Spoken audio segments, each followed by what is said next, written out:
Hello বন্ধুরা, wbporashona.com চ্যানেলে সবাইকে স্বাগত। আজ আমরা সপ্তম শ্রেণীর বাংলার মেঘচোর গল্পের একটি গুরুত্বপূর্ণ প্রশ্নের উত্তর তোমাদের সাথে আলোচনা করব। তবে শুরুতেই জানিয়ে রাখি, wbporashona.com বাংলার প্রথম ডিজিটাল প্রশ্ন উত্তর সহায়িকা। পাঠ্য বিষয়ের বিভিন্ন প্রশ্নের উত্তর আলোচনা তোমরা যদি বিনামূল্যে পড়তে চাও তবে এখনই ভিজিট করো আমাদের ওয়েবসাইট wbporashona.com এ। লিংক ডেসক্রিপশন বক্সে দেওয়া রয়েছে। তোমরা যারা হোয়াটসঅ্যাপ ইউজ করো বা বাবা মায়েদের হোয়াটসঅ্যাপ রয়েছে তাদেরকে বলছি, চাইলে আমাদের হোয়াটসঅ্যাপ চ্যানেলেও জয়েন হয়ে যেতে পারো, তারও লিংক ডেসক্রিপশন বক্সে দেওয়া রয়েছে।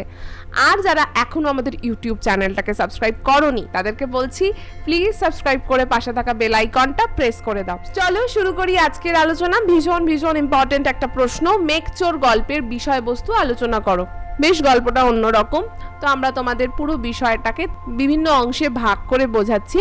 গল্পের প্রেক্ষাপট ও মূল চরিত্র। প্রথমেই গল্পের কেন্দ্রীয় চরিত্রকে বিখ্যাত বিজ্ঞানী পুরন্দর চৌধুরী। তিনি একজন বিশ্ববিখ্যাত আবহাওয়াবিদ যিনি মেঘ নিয়ে দীর্ঘকাল গবেষণা করেছেন। আর তার আবিষ্কৃত একটা বিশেষ প্রযুক্তি রয়েছে যেটা বেশ অদ্ভুত। সেটা হচ্ছে অন্য দেশ থেকে তিনি মেঘ উড়িয়ে নিয়ে চলে আসতে পারেন এবং নিজের পছন্দ অনুযায়ী বিভিন্ন স্থানে তিনি বৃষ্টিপাত ঘটাতে পারেন। এটাই তার আবিষ্কৃত যন্ত্রের একটা নমুনা। তার এই আবিষ্কারের জন্য তিনি যেমন প্রশংসিত হয়েছেন তেমন আবার নিন্দিতও হয়েছেন। কারণ এক স্থান থেকে মেঘ অন্য স্থানে সরিয়ে নিয়ে গেলে যেটা ঘটে সেটা হচ্ছে প্রাকৃতিক ভারসাম্য নষ্ট হয়। অর্থাৎ প্রকৃতি বিরোধিতা করাটা খুব একটা তো ভালো কাজ নয়। যে ঘটনায় আমাদের প্রকৃতির বিরুদ্ধে আচরণ করতে হয় সেক্ষেত্রে কিন্তু প্রকৃতির ভারসাম্যই আমরা নষ্ট করি। মূল কাহিনীটা কি এবার আমরা তোমাদের সাথে সংক্ষিপ্তভাবে আলোচনা করব। গল্পের মূল ঘটনা প্রবাহ আবর্তিত হয় পুরন্দর চৌধুরী এবং তার দীর্ঘদিনের হারিয়ে যাওয়া ভাইয়ের মেয়ে অসীমাকে কেন্দ্র করে। এই অসীমা নিজেকে পুরন্দরের ভাইয়ের মেয়ে হিসেবে পরিচয় দিলেও সে কিন্তু একজন বড় বৈজ্ঞানিক কার্পভের মেয়ে এবং তিনি একজন অত্যন্ত মেধাবী গবেষক। আর সব থেকে বড় কথা হলো তিনি একজন প্রকৃতি প্রেমী নারী। মানে শুধুই গবেষণা নয়, তার সাথে সাথে তিনি প্রকৃতিকে অত্যন্ত ভালোবাসেন। পুরন্দর চৌধুরী সাইবেরিয়া থেকে মেঘ নিয়ে সাহারায় বৃষ্টি ঘটিয়েছিলেন এবং নিজের আবিষ্কারের দম্ভে তিনি অন্ধ হয়ে উঠেছিলেন। কারণ এরকম ঘটনা তো আগে কখনো ঘটেনি। স্বাভাবিকভাবেই তার একটা অসম্ভব ইগো তৈরি হয়েছিল যে আমি ছাড়া আর কেউ এটা পারবে না, আমি সেরা। বোস্টনের একটি আলোচনা সভায় কার্পভ নামে এক সাইবেরিয়ান বিজ্ঞানী পুরন্দর চৌধুরীকে মেঘচোর বলে অপমান করলে তিনি উত্তেজিত হয়ে পড়েন। পরবর্তী সময় তিনি মাউন্ট চেম্বারলিনের পাশে অবস্থিত লেক স্ট্রেভারকে বাষ্পীভূত করে তা থেকে মেঘ তৈরি করে তার কিছু অংশ সাইবেরিয়ায় পাঠাবার পরিকল্পনা করেন। এর ফলে একটা ঘটনা ঘটে, সেটা হচ্ছে সাইবেরিয়াতে বৃষ্টিপাত বেড়ে যাবে আর পৃথিবীর ভারসাম্য নষ্ট হবে। বিশেষ ধাতুর সংমিশ্রণে তৈরি হওয়া একটি গোলকের মাধ্যমে পুরন্দর চৌধুরী বৃষ্টি নিয়ন্ত্রণ করার পদ্ধতি তৈরি করেছিলেন। বাকি আলোচনা তো অবশ্যই শুনবো, তার আগে একটা অন্য বিষয় তোমাদের সাথে আলোচনা করতে চাই। তোমরা ক্লাস 7-এ পড়ছো, হিস্ট্রি জিওগ্রাফি আস্তে আস্তে বেশ শক্ত হচ্ছে, মোটা সহায়িকা পড়তে হচ্ছে। ভয় পাচ্ছ কি পড়বে আর কি বাদ দেবে বুঝতে পারছো না, তাই তোমাদের কথা চিন্তা করে wbporashona.com নিয়ে এসেছে to the point ebook series. মাত্র 20 পাতার মধ্যে গোটা সিলেবাস। একদম ঠিক শুনছো, এই 20 পাতা বাবা তোমাদেরকে কিন্তু একটু মন দিয়ে পড়তে হবে, তাহলেই দেখবে পরীক্ষায় প্রশ্নের উত্তর লেখা কোনো শক্ত ব্যাপারই নয়।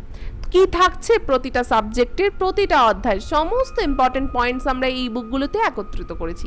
তাহলে এই বুকগুলো যদি ভালোভাবে পড়তে পারো পরীক্ষায় যে কোনো প্রশ্নের উত্তর সহজেই লিখতে পারবে। দেখো স্ক্রিনে একটা নাম্বার দেওয়া রয়েছে 9614581033। এই নাম্বারে আমাদের হোয়াটসঅ্যাপ করে লেখো আমি কিনতে চাই to the point ebook series class 7।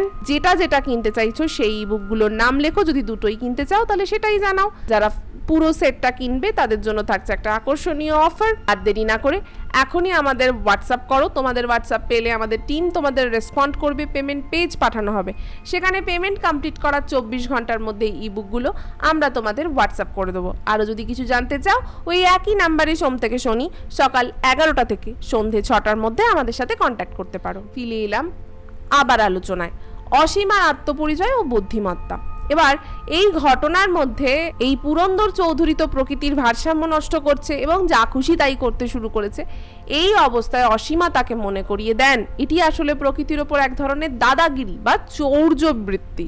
Purandara চৌধুরীর প্রাকৃতিক ভারসাম্য নষ্টের চেষ্টাকে তিনি বাধা দিয়ে নিজের পরিচয় দেন এবং রিভলভার দেখিয়ে পুরন্দর চৌধুরীকে নিরস্ত্র করেন। অর্থাৎ তিনি অ্যাকচুয়ালি যে তার ভাইজি নন, তিনি একজন বড় বৈজ্ঞানিকের কন্যা সেটা তিনি পরিষ্কার জানিয়ে দেন। তিনি সাহারায় বৃষ্টি নামিয়ে সেখানে ফসল ফলাতে চেয়েছিলেন এবং তারই ফলে সাইবেরিয়া বা অন্য কোনো এলাকা থেকে মেঘ চুরি করে নিয়ে আসেছিলেন। তার লক্ষ্য ছিল বিজ্ঞানের মাধ্যমে অসাধ্য সাধন করে ইতিহাসে নিজের নাম অমর করে রাখা। কিন্তু এই সব করতে গিয়ে যে ঘটনাটা হয় সেটা হচ্ছে পৃথিবীর ভারসাম্য নষ্ট হতে বসেছিল। তাই অসীমার চেষ্টায় এবং বুদ্ধিমত্তাকে কাজে লাগিয়ে পুরন্দর চৌধুরী সেই বিশেষ মেঘ নিয়ন্ত্রণ করার যন্ত্রটিকে অকেজো করে দেয়। গল্পটা কিন্তু তোমরা শুরু থেকে ভালো করে পড়বে, দেখবে তোমাদের বেশ মজাও লাগবে, ভালোও লাগবে। এবং পড়ার পরে যদি এই সারাংশটা আরেকবার আমার শুনে ফেলো, তাহলে দেখবে তোমাদের যে কোনো বড় প্রশ্নের উত্তর লেখাটা ভীষণ সহজ হয়ে গেছে। পুরন্দরের পরিকল্পনা নস্যাৎ করে দিয়ে এই অসীমাই কিন্তু পৃথিবীকে এক সম্ভাব্য পরিবেশগত বিপর্যয় থেকে রক্ষা করেছিলেন। আজকের মতো এটুকুই। কেমন লাগলো আজকের পর্বটা আমাদের অবশ্যই কমেন্ট করে জানাবে। ভালো লাগলে লাইক আর শেয়ার করো। এই গল্প সম্পর্কিত যদি আরো প্রশ্নের উত্তর তোমরা বিনামূল্যে পড়তে চাও, তবে আমাদের ওয়েবসাইট wbporashona.com এ ভিজিট করো। লিংক ডেসক্রিপশন বক্সে রয়েছে। এখন থেকে ডেসক্রিপশন বক্সে থাকছে আরো বিভিন্ন সাবজেক্ট, বিভিন্ন অধ্যায়ের লিংক। তোমরা যদি সেগুলো না শুনে থাকো, ওই লিংকের মাধ্যমে তোমরা শুনে ফেলতে পারো। আজকের মতো এটুকুই। আবার ফিরে আসবো অন্য কোনো দিন, অন্য কোনো পর্ব নিয়ে। ততক্ষণ টাটা।